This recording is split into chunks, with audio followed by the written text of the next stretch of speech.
जब एक बार आप सीख लेते हैं कि आप पर कौन सा लिबास जचता है तो उसके बाद अपनी शख्सियत के मुताबिक लिबास पहनना कोई मसला नहीं रहता।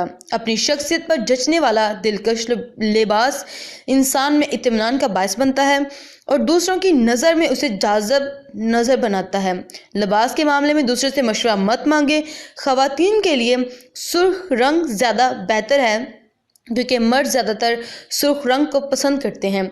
यहाँ पे जो वीडियो मैं आपके साथ शेयर कर रही हूँ इसका ये मतलब है कि आपकी ड्रेसिंग अट्रैक्ट करती है लड़कियों को आपकी तरफ।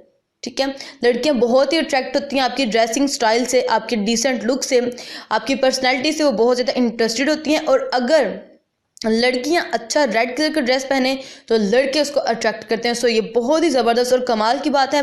आई होप सो ये वीडियो आपको पसंद आई होगी और अगर पसंद आए तो लाइक कर दें, सब्सक्राइब कर दें, आंसू प्रेस द बेल आइकन ताकि मेरी आने वाली वीडियोस का नोटिफिकेशन सबसे पहले आप तक पहुंचे। अपना और अपने अपनों का बहुत ज़्यादा ख्याल रखें। अल्लाह हाफिज़।